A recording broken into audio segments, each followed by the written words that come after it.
Allô, Claudia Gilbert, comment vas-tu? Ça va super bien. Content que tu sois avec nous ce matin. Claudia, je vous le rappelle, est vétérinaire, vous le voyez. Et Claudia t'a apporté un éventail de choix assez considérable. Un buffet pour Sarah, qui est aux anges depuis que je suis arrivée. Bon, bien, justement, il y a plusieurs propriétaires de chiens dans l'équipe qui ont vu passer un article cette semaine qui a fait fureur, où on parlait de ces os, ces babiches qu'on donne aux animaux. Le cuir brut qu'on appelle babiche, effectivement. Qui pouvaient être nocifs pour la santé des chiens.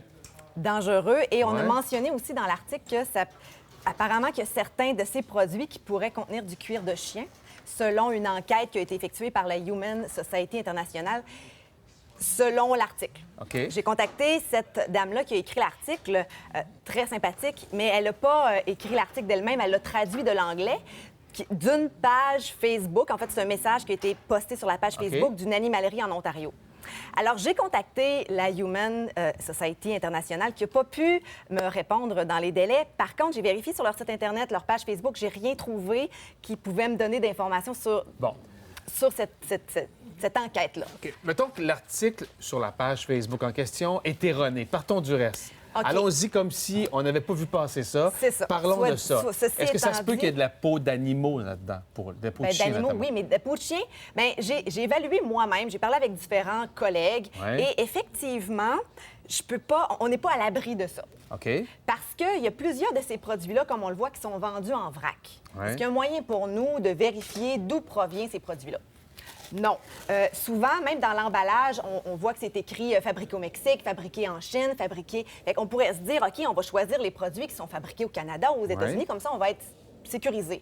Mais, tu sais, en même temps, c'est pas toujours écrit la provenance où c'est produit, où c'est fabriqué, mais d'où ça vient, les ingrédients, c'est pas toujours inscrit. OK, donc il n'y a pas de liste... C'est pas réglementé, si je comprends bien. C'est pas réglementé, mais effectivement, sur certains emballages, on peut le lire. Bœuf, 100 bœuf. Ici, je vois ingrédients peau de bœuf. Donc ça, je suis certaine que c'est de la peau de bœuf, mais dans d'autres emballages, j'ai aucune indication sur ce que c'est réellement. Est-ce qu'on peut partir du principe que s'il n'y a pas d'ingrédients, on peut douter de la qualité du produit, et lorsqu'il y a une liste d'ingrédients, c'est une meilleure référence? Bien, en fait, il faut que la liste d'ingrédients indique la provenance de ces ingrédients-là. Mais effectivement, comme ça, ici, foie, c'est écrit seulement foie. Bon, il n'y a rien qui me dit que c'est du foie de bœuf. Ça pourrait être du foie de d'autres espèces. D'autres animaux?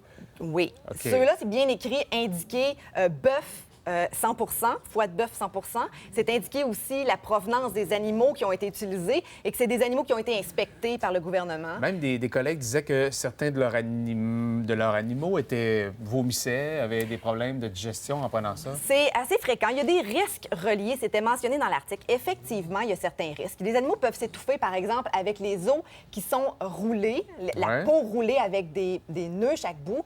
Parfois, les animaux vont mâchouiller le centre et avaler les nœuds. Ça peut rester coincé dans l'œsophage. J'ai déjà vu des cas comme ça. C'est quand même rare. Mais il y a aussi, en fait, les os comme ça. Ça, c'est compressé, c'est très solide. Les animaux peuvent se casser des dents là-dessus. Ça, c'est le problème numéro 1. Les vrais os également, ils peuvent se casser des dents. Et c'est pas parce qu'ils sont sur la table qu'ils sont bons, là, ici. Là. Non. J'ai amené de tout ce qui existait. J'ai même amené... en fait, c'est des sous-produits de boucherie, des restants qu'on essaie d'utiliser. On essaie d'utiliser toute la carcasse, finalement. Dis-nous donc, c'est-tu nécessaire? T'es vétérinaire, toi. Est-ce qu'on doit donner ça à nos animaux? C'est pas nécessaire.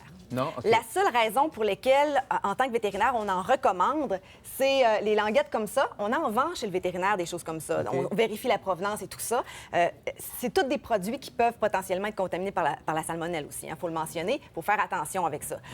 On en vend de ça pour l'hygiène dentaire. Soit dit en passant, ça ne remplace pas le brossage chaque jour. Ça, c'est la brosse à dents de mon chien. Je brosse vraiment les dents de mon chien chaque jour. Fait que ça, c'est vraiment la recommandation numéro 1. Sans ça, on n'a pas besoin de ça. Une gâterie pour chien, moi, j'aime beaucoup les gâteries de foie séché. Quand ça vient d'une bonne provenance comme celui-là, moi, aucun problème. C'est rassurant pour un consommateur. Oui. Sinon, morceau de carotte, morceau de fraise ou du poulet qu'on fait cuire nous-mêmes, là, comme ça, bouilli, là. Petit morceau de poulet à notre chien. C'est de la bouffe de table, mais on n'est pas oui, mais c'est pas de la bouffe de table, c'est de la nourriture. Est-ce qu'on préfère donner... Non, je vois ton purée, j'ai juste hâte de le prendre. Oui, c'est ça. Ça, c'est extrêmement gras. Je pense qu'une oreille de porc par jour, en fait, garantit des bourrelets pour toujours. De porc, ça? Oui. OK. Ça, merci, Claudia. Ça, c'est un os séché d'un animal quelconque? Non. C'est quoi? C'est un pénis. De quoi? De porc. De veau, celui-là, parce qu'on pénis de s'entend veau. qu'il est tout petit. On donne ça comme ça. Oui. OK. Souvent, les propriétaires d'animaux sont assez surpris de constater. C'est ça que j'ai. Il faut faire attention avec ça. Effectivement, on peut rendre nos animaux malades. Eh oui, merci beaucoup, Claudia. C'est bien le fun. Ah oui, en voulez-vous un petit peu, les garçons? Au retour, on sera là avec Vanessa.